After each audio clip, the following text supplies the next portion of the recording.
Hola a todos y a todas, ¿cómo están? Sean muy cordial bienvenidos a nuestra sesión ya del mes de noviembre, finalizando, ya cerrando este año 2021, que ha estado, bueno, ha sido muy especial, al igual que el año pasado, y ya concluimos este año, por lo menos en cuanto a nuestro taller del medievalista, con una muy entretenida conversación que vamos a tener con Hendrik van Nievelt. Él ha escrito ya dos libros, por lo menos de historia, ¿no es cierto? Un libro sobre la peste negra, hecho hace algunos años, y ahora más recientemente, este año, hace poco tiempo, hace pocos meses, se ha publicado una novela histórica muy entretenida. Yo no la he terminado, pero estoy muy avanzado en su lectura, que es El fin de nuestro tiempo. ¿Ah? Es una novela histórica centrada fundamentalmente en ese siglo crítico, que es el siglo XIV, y para nosotros es un tremendo gusto contar con la presencia del autor el día de hoy en este taller del medievalista,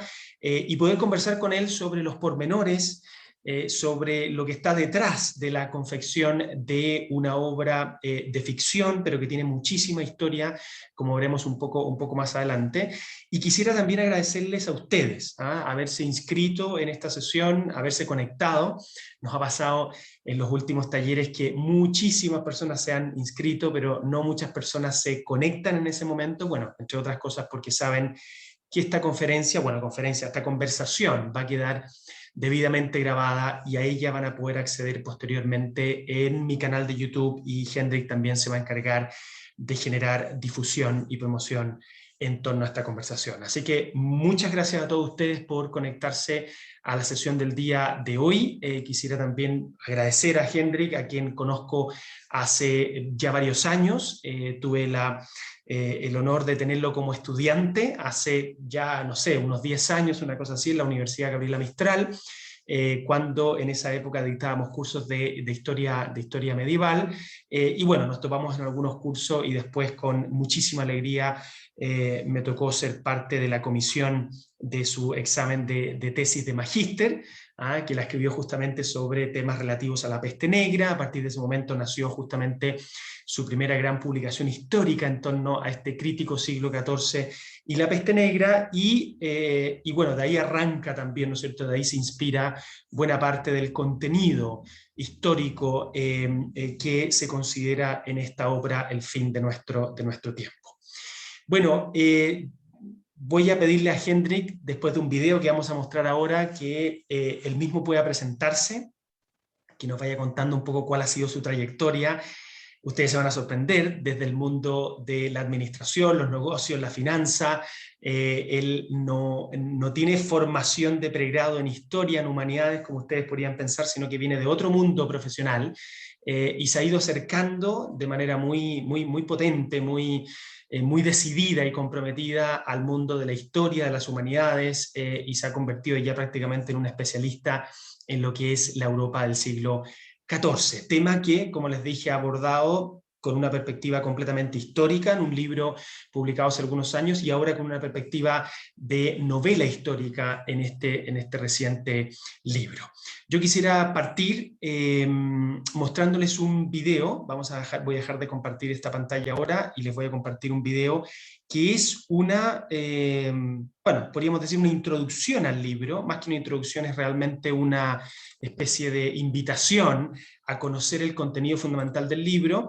Es un video muy breve, que dura un poco más de un minuto, pero que creo que nos permite sumergirnos en la Europa del siglo XIV, que es efectivamente el trasfondo que tiene este libro. Así que vamos a ponerle este video para comenzar nuestra conversación, para dar el puntapié inicial a este intercambio que vamos a tener con el autor.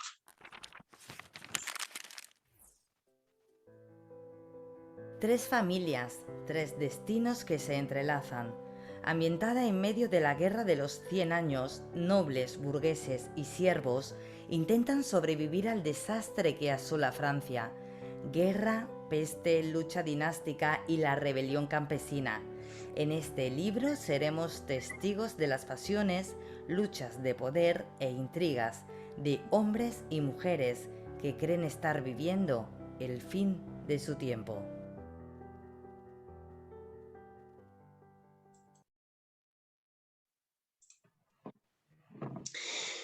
Muy bien, Hendrik, ahí estaba un poco la introducción a lo que va a ser nuestra conversación con ese bonito video que efectivamente con esas imágenes aéreas maravillosas de parte de Europa, sobre todo el Canal de la Mancha, ¿no es cierto?, que fue un protagonista geográfico de lo que iba a ser este intercambio bélico entre Inglaterra y Francia en la Guerra de los Cien Años, que es uno de los grandes temas que se toca en tu novela. Hendrik, muchísimas gracias por acompañarnos hoy día. ¿Qué tal? ¿Cómo estamos?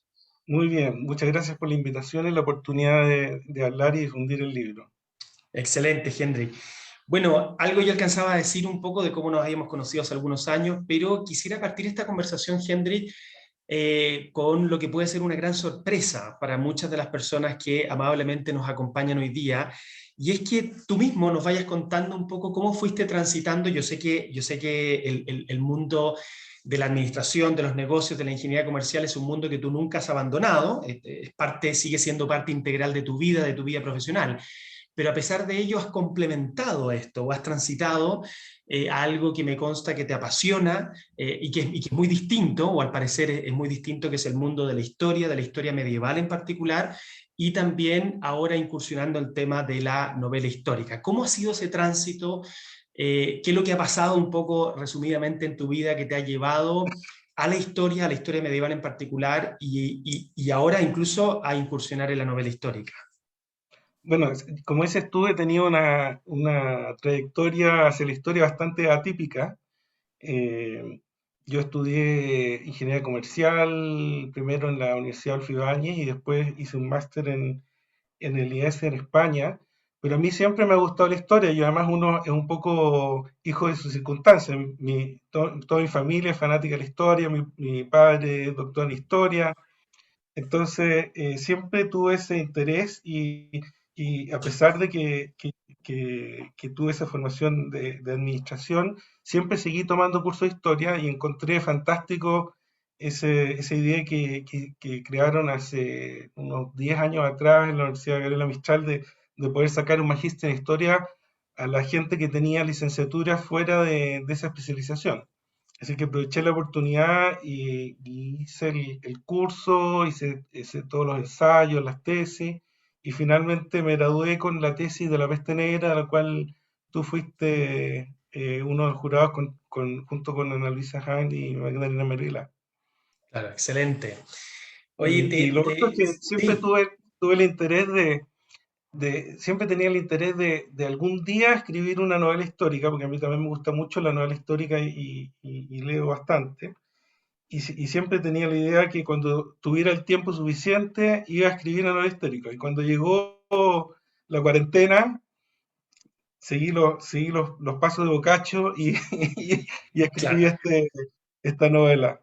Claro, de hecho, cuando tú firmas en tu libro al final, que creo que sale 27 de octubre del año 2020, Sí, creo que esa firma después del fin del relato tuyo es casi testimonial, ¿no es cierto? Porque claro, claro. uno generalmente le pone la Ese fecha, ¿no es cierto?, fue cuando hecho en termina el redactar. cuarentena. Claro, claro, exactamente. O sea, yo me lo tomé así cuando terminé un poco ese capítulo, y yo decía, bueno, qué notable que salga este pie de página, ¿no es cierto?, con esta fecha, que probablemente cuando alguien tome el libro en 40, 50 años más, quizás no le signifique tanto, pero para nosotros sí. O sea, para nosotros, digamos, el cerrar un libro, el relato de un libro el 27 de octubre del año 2020, es súper significativo, porque efectivamente, como tú dices, es una obra que tiene eso del Decamerón, ¿no es cierto? Eso de alejarse, de esconderse en un momento, de poder dedicarle tiempo justamente a cosas que quizás antes no le dedicamos tiempo, y por eso que yo, digamos, también observo esa fecha como algo testimonial.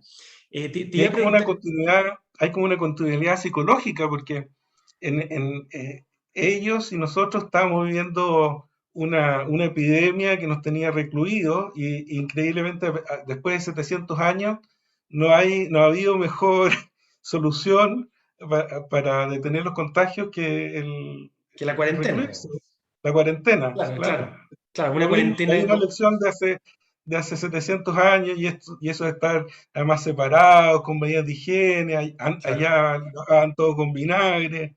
claro, Así que hay una continuidad que de alguna forma te permite empatizar mucho mejor con los personajes y la situación. claro. Que de alguna forma uno como que pierde sus certezas y empieza a ser como vapuleado por los eventos. Claro, entonces en ese sentido, en el fondo, es la experiencia personal tuya, que es una experiencia también al mismo tiempo colectiva, la que también ingresa de alguna manera en el relato, ¿no es cierto? O sea, Claro. en ese sentido es súper interesante. El siglo XIV es claramente el trasfondo de tu novela.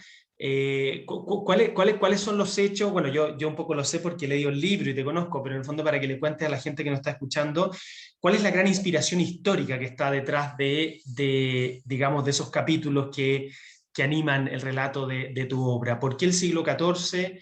Evidentemente, digamos, ahí están tus estudios detrás, pero ¿qué es lo que piensas tú que hace del siglo XIV un siglo muy relatable? O sea, un siglo que combina una serie de fenómenos históricos y factores que pueden nutrir con mucha fuerza una novela histórica. Sí, mira, esto es muy complementario con lo que escribí en mi primer libro, que era un ensayo histórico, que a mí me interesa mucho el siglo XIV porque es evidentemente una época de cambio. Para mí, mi tesis principal en ese libro es que es el fin del feudalismo. Una sociedad que era jerárquica, inmutable y trascendente, se ve zarandeada por la peste y se producen las rebeliones campesinas, un cambio económico social enorme, empiezan a crecer las ciudades y los burgueses, suben los salarios y pierde valor la tierra y los aristócratas tratan de recuperar sus ingresos con impuestos, lo que produce las rebeliones campesinas. Entonces es una época en que de alguna forma termina el mundo medieval que florece entre el siglo X y XIII, que es como tu área de especialidad y tus siglos que más estudias. Y yo más bien me he estudiado y especializado en este término porque me parece más apasionante cómo cambia una época y cómo se produce la transición de social y de pensamiento y la mentalidad del hombre medieval. ¿Piensas en ese sentido, Henry, que tu formación en economía te ha hecho también mirar la historia de una manera distinta, tal vez con ojos en tu formación profesional que te han permitido, por ejemplo, fijarte en los modos de producción, en el trueque, en el intercambio, en la acuñación de moneda? Yo cuando leo tu obra, bueno, quizás porque te conozco, ¿no es cierto? Leo también un poco la mano de alguien que entiende muy bien cómo funciona la economía. Fundamentalmente son contextos distintos, son épocas distintas, pero la economía es la economía, digamos. O sea, es uno de los grandes motores de los movimientos sociales, de los movimientos políticos. Entonces, ¿crees tú también que hay algo de tu formación como ingeniero, ¿no es cierto?, en el tema de la administración y la economía que te ha permitido, que te permitió en ese momento mirar el mundo medieval de una manera distinta, que te ayudó en el fondo a comprender algunos fenómenos? Claro, uno cuando escribe, escribe con todo su conocimiento y las cosas que le apasionen y las cosas que le gustan y evidentemente puede tener un enfoque un poco distinto. Y además, en esa época se produce justamente el gran crecimiento de la feria, de la burguesía, y se produce un cambio de poder importante desde la aristocracia feudal caballeresca, que tenía una lógica militar y que después se ve superada primero por el arco largo y después por las armas de fuego, y finalmente el poder militar se empieza a financiar con los burgueses. Mm, Y se produce ese cambio, que ya tenían el poder económico, se produce ese cambio político y el rey se empieza a apoyar a la burguesía. Y todo ese claro. fenómeno, claro, uno entiende mucho mejor las devaluaciones, el Mm. crecimiento del comercio, el desarrollo de la banca y las letras de crédito cuando tiene esta formación detrás en la administración. Claro. De hecho, Evidentemente te ayuda. se refleja muy bien lo que tú dices, por ejemplo, en la relación entre Constant y Marguerite, ¿no es cierto? Es muy Claro, interesante esa, ¿no es cierto? Como la noble que produce vino versus la persona que le compra el vino, digamos, del ámbito de la burguesía, que termina siendo amigas en el fondo, pero amigas en un contexto de cambio, ¿no es cierto? En un contexto de cambio social. Qué interesante eso, ¿no es cierto? Háblanos quizá un poquito sí.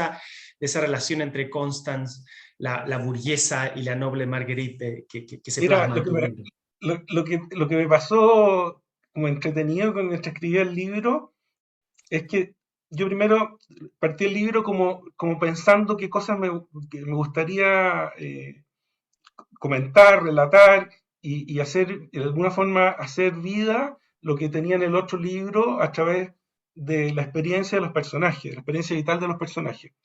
Entonces primero puse como lo que quería relatar y después fui creando personajes que me permitieran hilar esos eventos. Y por eso que hay una familia noble, hay un grupo de sacerdotes, está la monarquía, están los funcionarios de palacio y los burgueses, que me permiten como mostrar toda la estructura social medieval. Pero lo increíble es que los personajes, en la medida que los va desarrollando, como que adquieren voz propia, Mm, y Marguerite y Constance eran al principio personajes más bien secundarios, claro. pero, pero, pero van como agarrando voz propia y van diciendo cosas que yo no tenía pensado mientras las escribía, y finalmente empiezan a ser casi los personajes principales. Mm, Yo tenía pensado al principio que los personajes principales iban a ser el sacerdote y y el, y el noble de Barón de Chalón, pero claro. terminaron siendo estas dos mujeres que son las que sobreviven después a todos los eventos. Y a pesar de que provienen de mundos distintos, terminan encontrándose eh, en el interés de la familia, en tratar de sobrevivir a todas las penurias que hayan pasado. Los dos se les muere el esposo. Entonces al final las personas se encontraron en esa época por todas las circunstancias que les tocaron vivir. Claro. Una de esas cosas que a mí me llama mucho la atención de tu novela, Hendrik, y me parece un aspecto tremendamente positivo, es la gran cantidad de nombres propios de las personas que tú manejas, muchos de ellos obviamente en el ámbito de la ficción, pero que podrían ser perfectamente personajes reales del siglo XIV, y la gran cantidad del manejo toponímico que tienes tú, porque realmente uno va pasando página tras página y la cantidad de pueblos, de regiones de Francia, de aspectos propios de la Guerra de los Cien Años que se manejan en el libro es realmente sorprendente. Uno de repente lee novelas que están muy bien escritas, que son fascinantes, que te atrapan, pero que no hacen una referencia constante a los hechos históricos o no hacen una referencia de cierta veracidad con respecto a los lugares. ¿Ah? Y una de las cosas que yo rescato de tu novela, que creo que la enriquece mucho, que quizás para algunas personas podría significar una lectura un poquito más densa, pero a mí me encantó,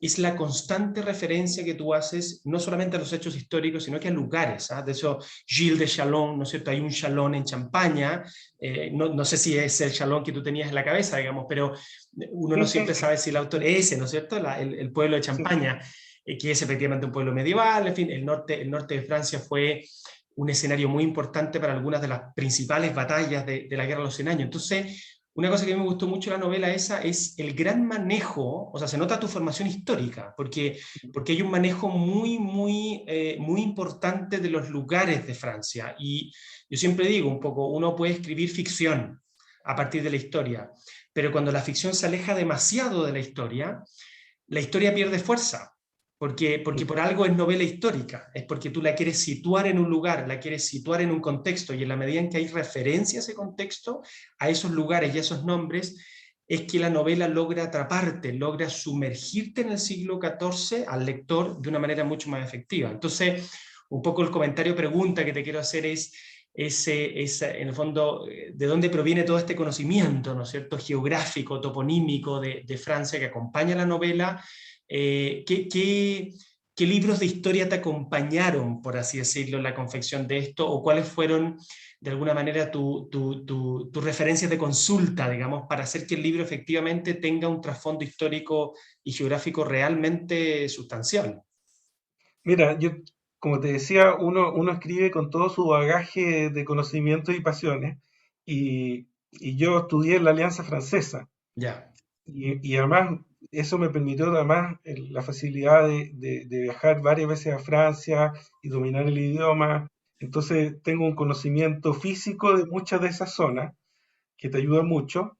Y lo otro es que yo quería hacer un libro más parecido al de Los Reyes Malditos de Henry Roth, que es un libro de una gran precisión histórica, más que muchas de las novelas históricas medievales que uno ve que hay errores históricos Mm. garrafales y muy poca rigurosidad en los datos. Yo la verdad es que me demoré más en investigar, a pesar de que ya tenía un libro sobre el tema, me demoré más en investigar que en escribir. Y Ya, debo haber leído unos 50 libros. Por ejemplo, en la Guerra de los 100 años es muy importante las crónicas de Jean Froissart, mm, que ahí te relata muy bien todas las batallas. Pero Bárbara Tuchman, Dewey, Thomas Wood, Le Goff, me leí todos los medievalistas. ya, ya, Tenía un alto, abarrotaba mi casa de libros. Y lo otro es que yo siempre había pensado que iba a escribir una novela histórica de este periodo, y a lo largo de los últimos 5 o 6 años he ido acumulando libros de este periodo, ya, ya, que eso me facilitó mucho la investigación, porque quería recrear no solamente los eventos, sino la mentalidad, la forma de pensar y el mundo en que ellos vivían. Y eso que suena como obvio, es bastante difícil porque, por ejemplo, uno tiene que empezar a pensar en millas y en pies y no mm, en centímetros y metros, que es una invención de la Revolución Francesa. claro, Tiene que pensar en el tiempo, en los tiempos de las misas y no en los tiempos de los relojes que son posteriores. claro. Las campanadas, ¿no es Las cierto? campanadas, claro. Eh, y la moneda eran el denier, el sus y el marco de plata. Entonces uno tiene que empezar a entrar en esa lógica del mundo que les tocaba vivir, que era un mundo que la mayoría de las personas no salía de 10 millas de su casa. Claro. Y lo máximo que podían moverse eran alrededor de 20 millas a la redonda si es que iban caminando, y unas 30 si iban a caballo. Claro, Pero claro. entonces yo Claro, a tengo menos que esta, fueran mercaderes o fueran peregrinos, digamos, y ahí se podían desplazar, digamos, más espacio. Pero generalmente sí, claro, claro. se desplazaban más, pero no en más velocidad. Entonces, No, cada vez que yo que tenía que hacer un viaje de un lado a otro, me pescaba el mapa de Francia, él calculaba las millas, veía ya, cuántas millas podía correr por día, para darle verosimilitud, porque tú no puedes decirle, oye, va a llegar de Blois a París en un día. claro, Hoy día claro. son horas en auto, pero en esa época eran días. Claro. O sea, se puede ver un poco aquí, Hendrik, que hay una mezcla entre todo lo que tú lograste acumular de experiencias y aprendizajes en la Alianza Francesa, en los viajes, pero también hay todo un trabajo de investigación contingente a la confección de la obra. Es decir, Sí, que claro, en el claro. minuto en que tú ibas escribiendo, me imagino que, como tú bien dices, ibas consultando, ibas investigando, de repente se iban generando algunos espacios que tenías que llenar. Y efectivamente eso es algo que se nota en la obra, digamos. Lo bueno de estas conversaciones es que uno puede saber lo que hay detrás en la narración de un texto, cosa que no se ve cuando uno está leyendo, obviamente, pero sí el producto final, que es la narración que uno tiene en sus manos y que lee, da cuenta, o sea, en el caso, te lo puedo decir de mi lectura, da cuenta de que hay todo un trabajo de investigación. Tú mencionabas incluso a Barbara Tuchman, ¿no es cierto?, esa famosa Claro, norteamericana que escribió Un espejo lejano, que sí. claramente ha sido la inspiración histórica de muchas personas que se han referido al siglo XIV como un siglo de crisis, como un siglo de los papas de Aviñón, de la Guerra de los 100 Años, de la peste negra, de profundísimos cambios en el orden económico-social y que de alguna manera aparecen y se esconden en el relato de tu novela. Así como hablábamos hace un segundo, Hendrik, de tu inspiración histórica, me gustaría consultarte también si hay algo de inspiración literaria, ¿ya? Aquí vamos a entrar en un terreno bien entretenido, porque cuando uno lee tu obra, uno piensa también en Ken Follett, ¿no es cierto? En un mundo sin fin, ¿ah? Que además es interesante porque ahí hay un juego de palabras, ¿no es cierto? El fin de nuestro tiempo y el mundo sin fin.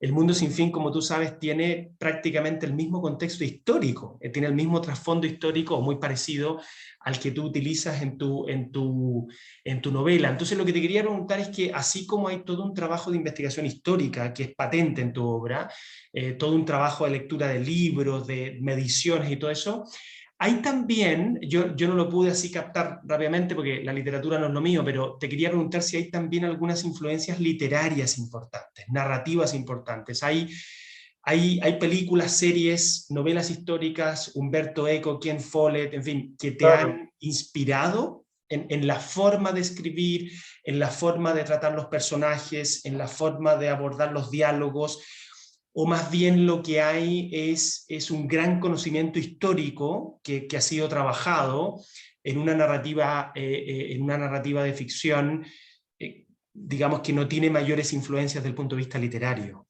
No, yo creo que uno siempre tiene influencia. Ahora, uno a veces las tiene aunque sean inconscientes, no es que diga voy a escribir como Ken Follett, sino que Claro.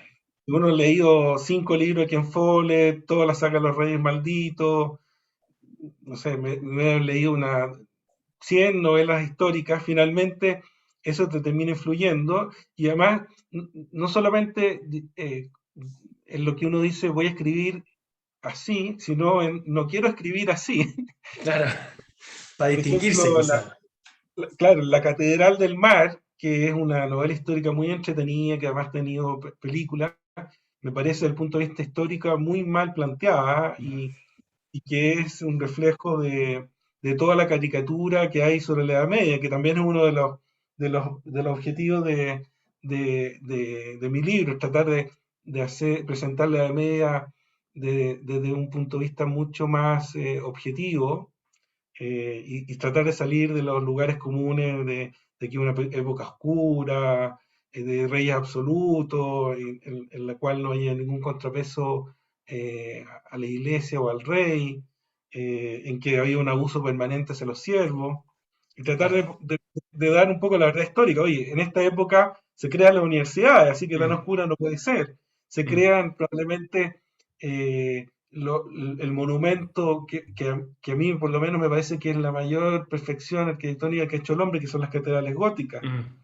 y al cual le dedico casi un capítulo completo Sí, sí. a la catedral de Chartres.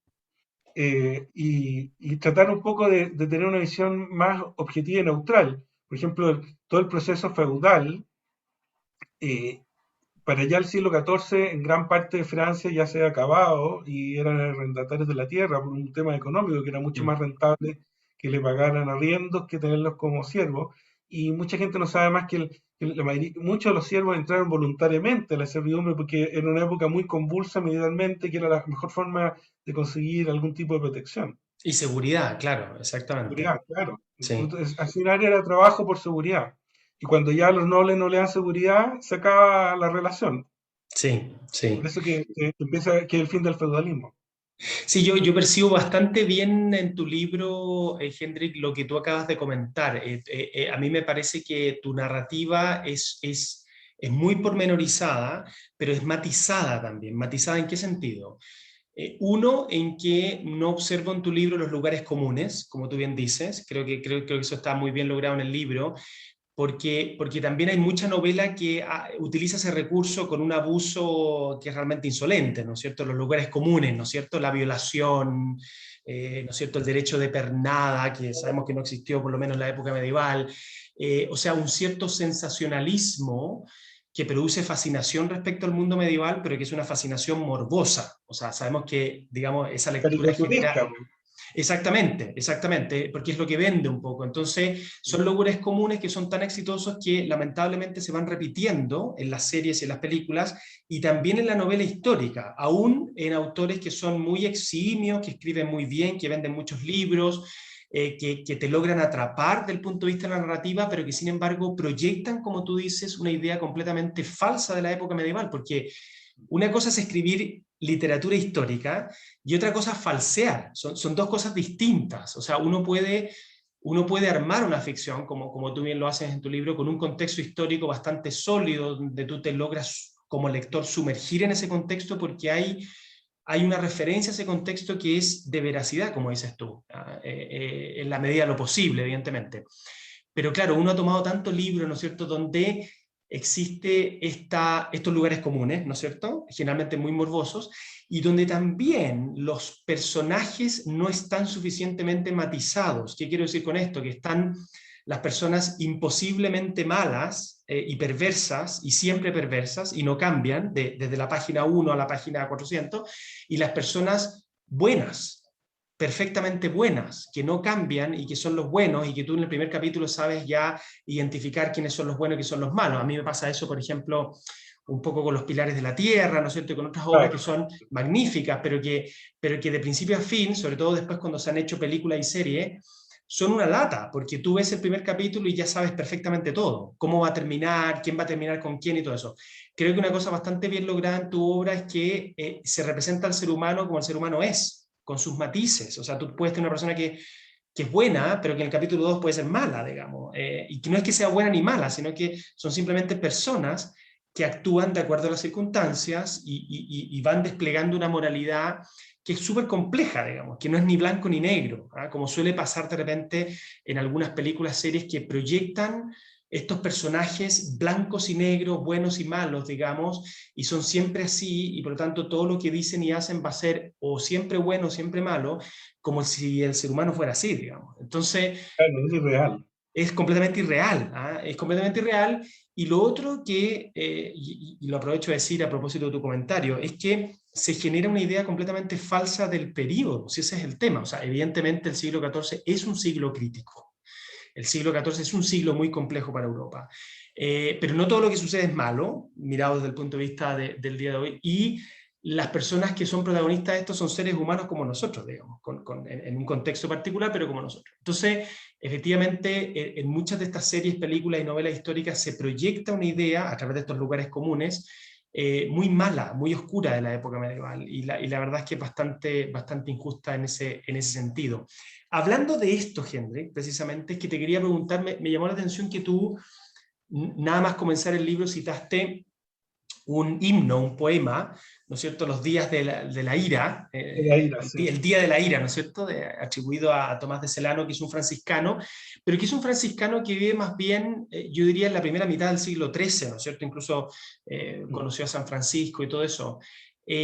La pregunta que te quiero hacer en el fondo es que me llamó la atención que hayas citado a alguien que es del siglo XIII, de la primera mitad del siglo XIII, supuestamente, porque la frase se le atribuye a él, o el himno se le atribuye a él, para hablar de acontecimientos que suceden prácticamente 100 años después.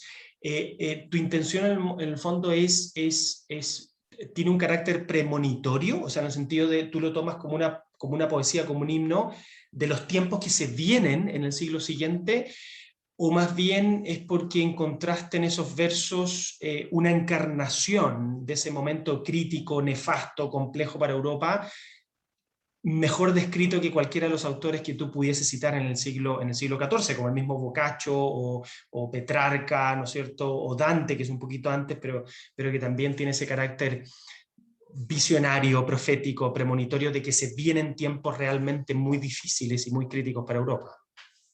Sí, yo lo tomé en el segundo sentido que comenta, porque a pesar de que es un himno anterior, fue tremendamente popular en la época de la peste negra y refleja muy bien el cambio de sentimiento del hombre medieval y particularmente en su relación con la iglesia.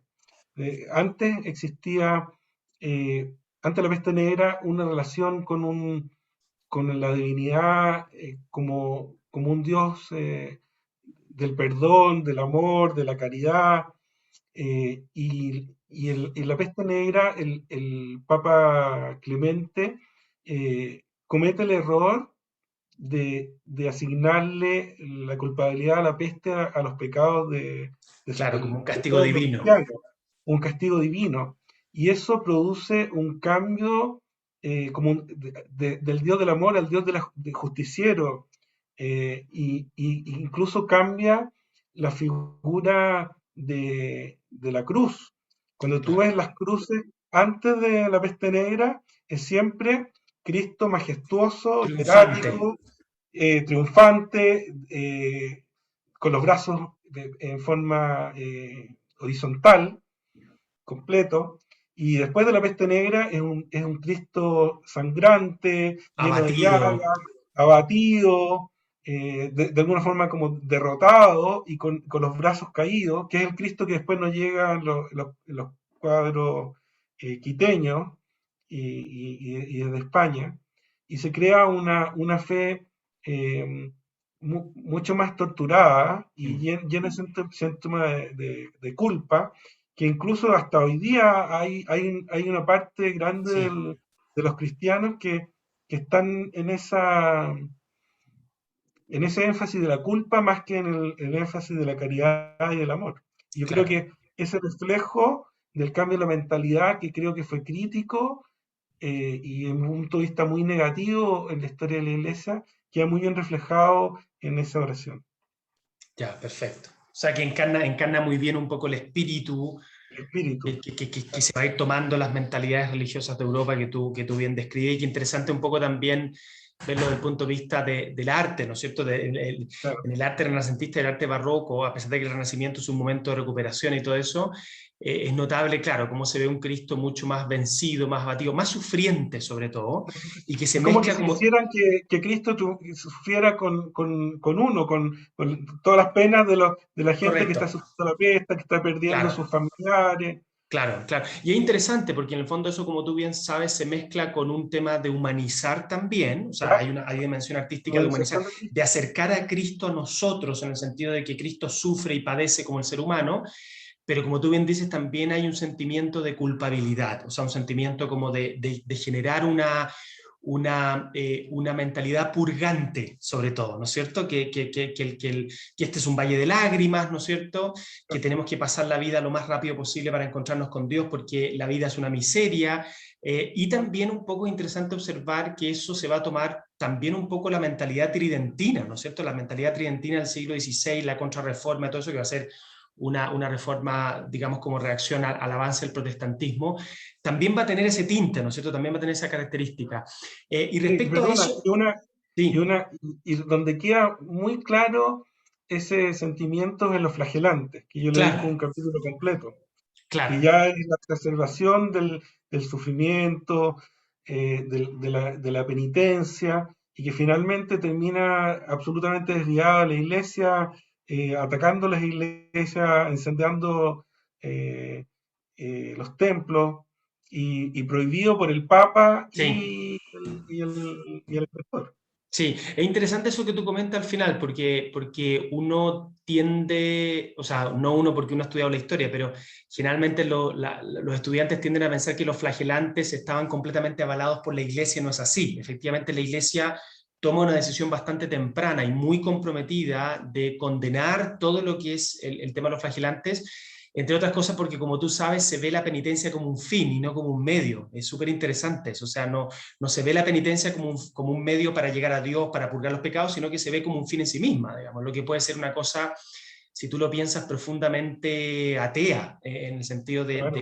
de una cosa casi masoquista, por así decirlo. Y ahí es donde te quisiera llevar, Hendrik, a un poco una frase que va al final de la última página de tu libro, pero que también está en la portada. Yo voy a aprovechar de mostrar el libro, porque yo sé que hay gente que se ha sumado a nuestra sesión. Ahora sí que no ha visto la portada del libro, aquí está el libro, lo quiero mostrar claramente ahí, El fin de nuestro tiempo. Es un libro, bueno, que tiene además, a mí me encanta esto, que tiene mucho espacio, es decir, que hace una lectura bastante fácil, no tiene la letra tan chica, cuando de repente uno toma libros con letras muy chicas se siente inmediatamente desanimado, así que eso es súper bien. Pero quería comentar contigo en esta última parte de la conversación, Hendrik, el tema del título escogido, que tiene relación también con esa última, vamos a pedir ahí que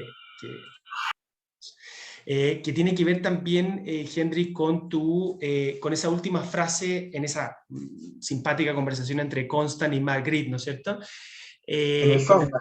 claro, con respecto al fin del tiempo, ¿no es cierto? Porque, Claro, claro, cuando yo pensé en esto, cuando tomé tu libro, dije, qué interesante, porque estas personas están hablando del fin de nuestro tiempo, que es muy difícil, que es muy distinto a decir el fin de los tiempos, ¿no es cierto? Es completamente claro, distinto, porque el claro, fin de nuestro tiempo, después de eso hay esperanza, o sea, esperanza en el sentido de que se acaba esto, pero después viene algo más distinto, y sabemos que después viene, obviamente, el Renacimiento italiano y todo eso. Es como si ellos se dieran cuenta que estaban sufriendo profundamente una crisis, pero que después de la crisis viene la luz, viene la recuperación, viene la restauración. Eso es lo que a mí me evoca la palabra el fin de nuestro tiempo, ¿no es cierto? Sí, Es como, yo lo interpreto casi como un desgaste de ese gran esplendor que vivió Europa en el siglo XII y XIII, que es incuestionable, ¿no es cierto? El gótico, que sea. Se desgasta todo esto, se desmorona, se destruye, no se me ocurren otras palabras, en el siglo XIV, muy bien descrito en tu novela, pero luego el decir el fin de nuestro tiempo es como, bueno, esto es lo que nos tocó vivir a nosotros, pero después de esto puede perfectamente bien venir un momento luminoso.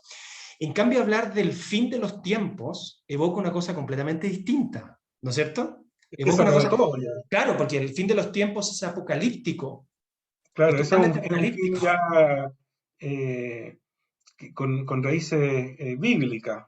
Claro, Entonces, aquí exactamente, es un cambio de época. exacta, Yo creo que pocas veces uno puede decir con seguridad, este es un cambio de época. Muchas historiadores o políticos dicen, oye, ha pasado tantas cosas que ya nada va a ser igual, va a ser un cambio de época. Pero efectivamente, ellos vivieron la Rota Francesa, la peste negra, las leyes de sucesión, todos los cambios económicos, y se dieron cuenta que el mundo que estaban viviendo los últimos años era absolutamente distinto del que habían vivido 20 años antes en su infancia.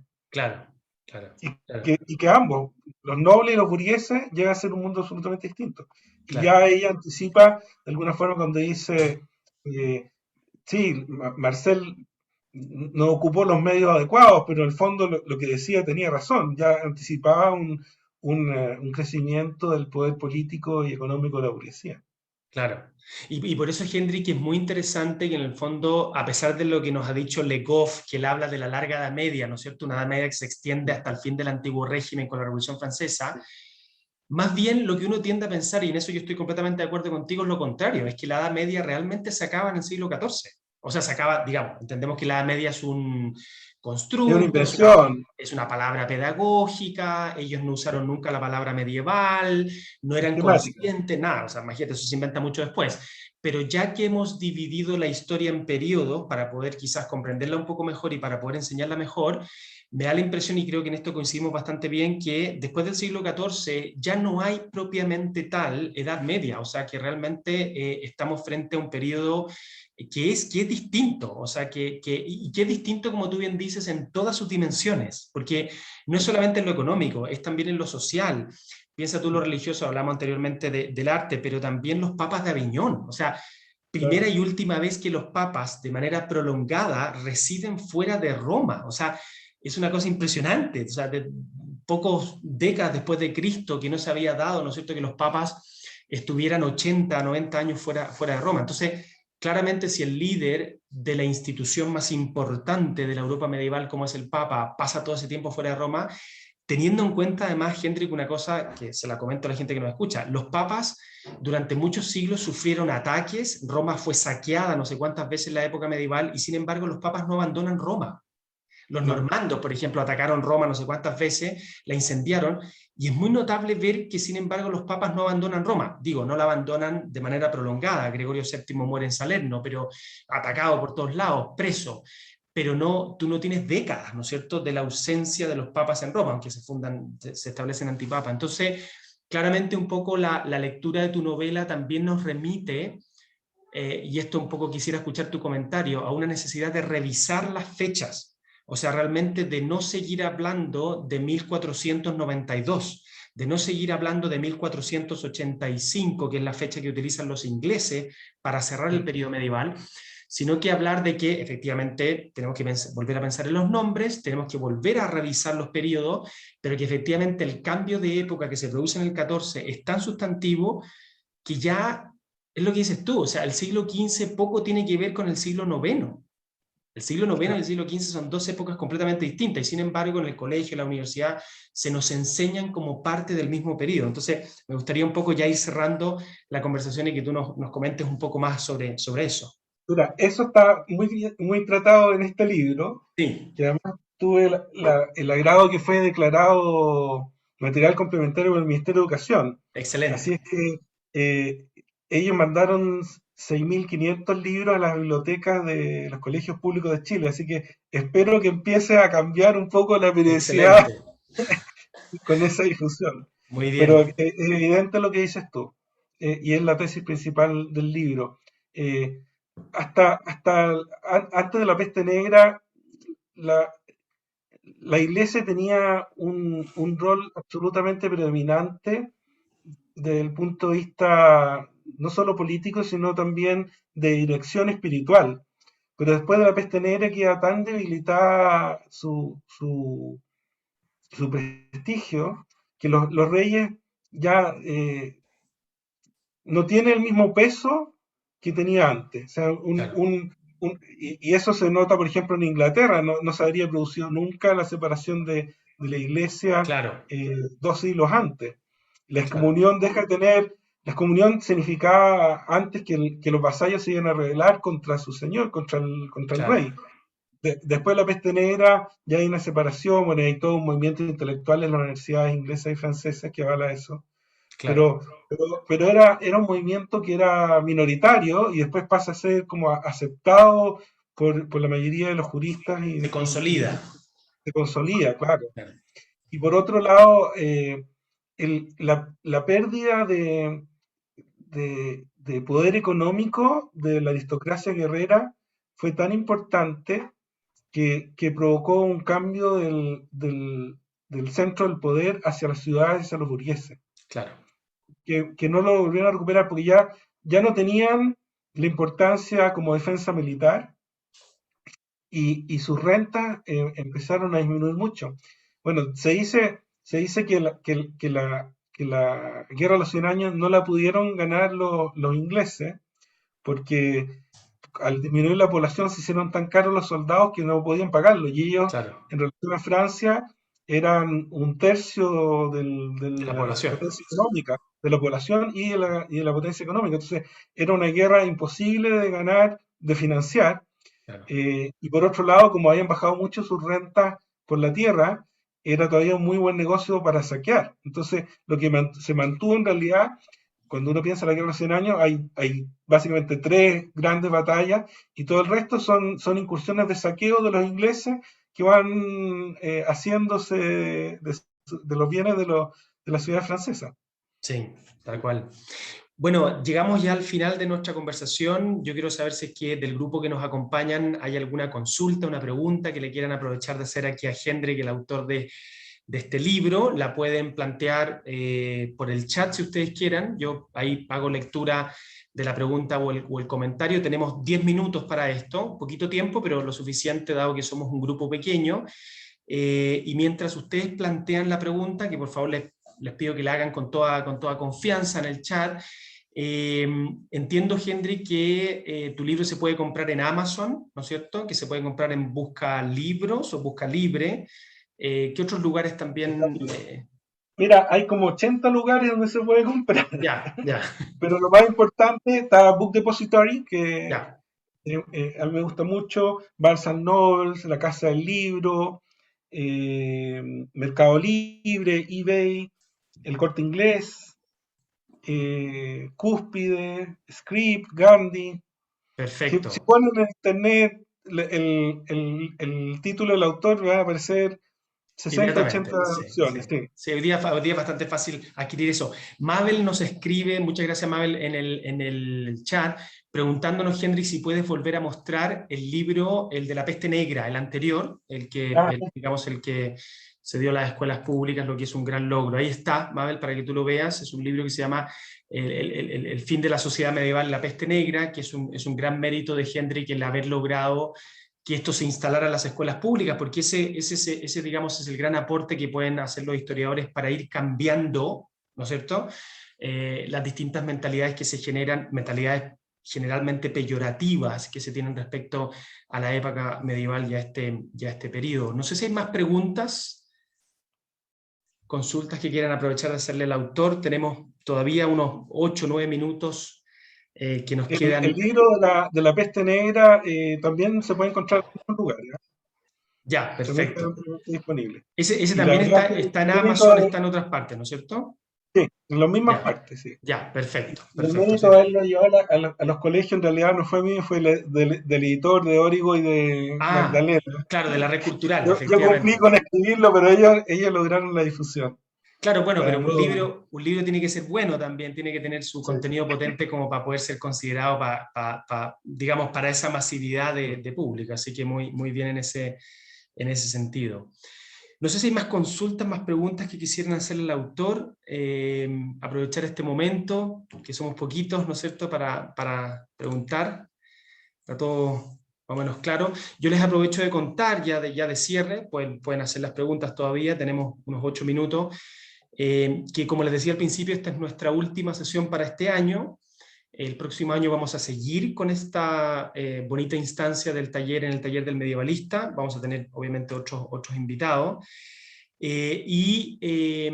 Probablemente no lo vamos a hacer todos los meses, ¿ah? Porque la verdad es que las personas están con muchísima actividad. Lo del Zoom, lo de la pandemia actual ha generado una cosa que es muy buena, es excelente, pero también tiene su aspecto negativo al mismo tiempo, que es una sobreoferta, diría yo, de actividades online de todo tipo, culturales, desde yoga, desde instructores, ¿no es cierto?, de gimnasia y todo eso, que están haciendo sus clases desde sus casas, digamos, a muchas personas.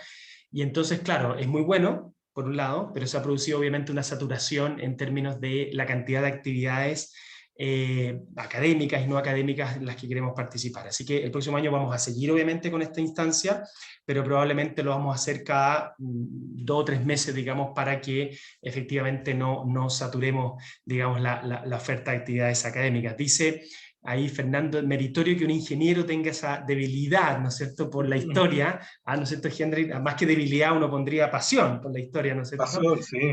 Y ahí dice Mabel que quedó muy contenta con esta presentación del libro y la charla. Como ustedes saben, estas son conversaciones, más que ser un evento académico propiamente tal. Yo le comentaba a Hendrik al principio, a Hendrik yo lo conozco hace mucho tiempo, pero le comentaba que esta es una instancia distinta, relajada, amena, divertida, ¿no es cierto?, donde el foco es conversar sobre un tema, pero como si estuviésemos todos reunidos en una casa tomándonos un café en algo que, digamos, no necesariamente se ajusta a las formalidades académicas y universitarias. Bueno, pregunta Víctor ahí si es que te hace la pregunta ahí, Henry, ¿historia novelada o novela histórica? ¿Cuál sería la diferencia? Quizás podemos ya cerrar con esta excelente pregunta de Víctor. Mira, es difícil responder. Yo me preguntaba lo mismo si iba a ser más una historia novelada o una novela histórica. Yo preferí hacerlo más bien como una novela histórica en que lo primero es que tiene que ser interesante y entretenida y después rigurosa históricamente. Pero primero tiene que ser entretenida porque si no logras si no haces un ensayo de frentón con citas y con todas las formalidades que corresponde y absolutamente rigurosa, pero la historia novelada que te confunde, yo creo que no es honesta en forma intelectualmente. Yo creo que uno debe decir que esto es una novela histórica y que tiene algunas licencias. Por ejemplo, aparece ahí un predicador que murió 20 años antes, pero que el nombre es conocido, aproveché de colocarlo. Aparece también ahí que los huesos de San Luis los venden. En realidad lo que hicieron los capítulos de los Valois fue regalarlos a todos los dignatarios importantes, pero son pequeñas licencias para que el libro sea un poquito más fácil de leer y entretenido. Pero me preocupé de que fuera lo más riguroso posible. Incluso hay personajes que parecen que son de ficción, como Arnold Servold, y todo lo que aparece en el libro de Arnold Servold es estrictamente histórico. Claro, y eso es lo notable, ¿no es cierto, Henry? Cómo de repente uno pareciera estar escribiendo ficción cuando está escribiendo historia porque la historia es muy entretenida. Ese es el punto. O sea, Claro, una historia hay bien... mucha gente que le conquista ocho fortalezas al Papa y le pide rescate, la conquista por atrás el mismo día, se lo encuentro, pero es de película de comando, digamos. Absolutamente, absolutamente. Es importante a partir de la pregunta de Víctor, ¿no es cierto? Cómo los historiadores tenemos una misión de escribir de manera entretenida, porque la historia es entretenida. O sea, la relatamos en nuestros cursos de manera entretenida, porque durante mucho tiempo, varias décadas, hubo una resistencia de parte de la historiografía a escribir entretenido, porque no vaya la gente a confundirse entre lo que es novela, entre lo que es historia. Pero la verdad es que uno puede escribir historia, ¿no es cierto? Como dices tú, con notas al pie de página, con un ensayo que sea propiamente académico, que se pueda publicar incluso en una revista académica, pero que esté bien relatado, que sea Claro, entretenido, porque la historia es entretenida. Entonces, en ese sentido yo creo que uno tiene que hacer un esfuerzo para hacer justamente lo contrario, es decir, para relatar de manera muy densa, muy fome, muy aburrida, lo que en sustrato es muy, muy entretenido. Entonces, en ese sentido yo creo que en tu novela se van mezclando las dos cosas, ¿no es cierto? Es efectivamente una novela histórica que se remite muchísimo a la historia, en sus lugares, en sus eventos, en sus personajes, pero que no es necesario ficcionar tanto, y como tú bien dices, no es necesario darse tantas licencias porque la historia desde ya es muy entretenida, tal cual la conocemos. Entonces, creo que eso se mezcla bastante bien en tu novela. Bueno, Henry, ya llegamos al final. Yo te comentaba al principio, ¿no es cierto?, que se nos iba a pasar volando esta sesión, y es así. Efectivamente, quisiéramos quedarnos conversando contigo más tiempo, pero parte de la naturaleza ágil de este taller del medievalista es justamente circunscribirnos digamos, a la hora de conversación. Faltan 2 o 3 minutos y yo te quisiera agradecer digamos, que hayas escrito este libro. Yo me he entretenido mucho leyéndolo. Te quiero agradecer también que hayas querido participar como autor en esta presentación. Vamos a decirle al resto de las personas que esto va a quedar grabado para que muchas otras personas puedan disfrutar, puedan conocer tu libro, tu obra, en el tiempo que les resulte posible. Y quisiera también agradecer a todas las personas que amablemente nos han acompañado de distintas partes. Ahí veo que, ¿no es cierto?, Víctor nos saluda desde Venezuela, sé que hay personas de Argentina también. Vaya para ellos mis sinceros agradecimientos por sumarse a lo que es, ¿no es cierto?, la última sesión en el taller del medievalista que hemos cerrado con un buen broche de oro con Hendrik y su novela. Así que muchas gracias, Hendrik. Eh, gracias a ti por invitarnos. Excelente, me parece muy bien que hemos tenido una gran conversación en torno a tu libro, y dejo al resto de las personas invitados para, digamos, lo que será nuestra primera sesión en el mes de marzo o abril del próximo año, 2022, de lo que será la primera sesión del próximo año del taller del medievalista. Muchas gracias, que estén todos muy bien, sigan cuidándose para que no nos pase lo mismo que les pasó a la población del siglo XIV, que obviamente no sabían cuál era el origen de la peste negra, así que tampoco se podían tomar todas las medidas que nosotros hoy día tenemos a disposición y que es necesario tomarlas para poder volver a viajar. La novela de Hendrik nos ha hecho viajar en el tiempo de manera muy entretenida al siglo XIV, pero también hay que poder viajar físicamente, ¿no es cierto?, a Europa, visitar el antiguo continente y maravillarnos con todo este contexto de palacios, catedrales, lugares, campos de batallas que nos regala este libro. Muchas, pero muchas gracias, que estén muy bien y espero que nos volvamos a encontrar muy pronto. Hasta luego. Chao, Dios.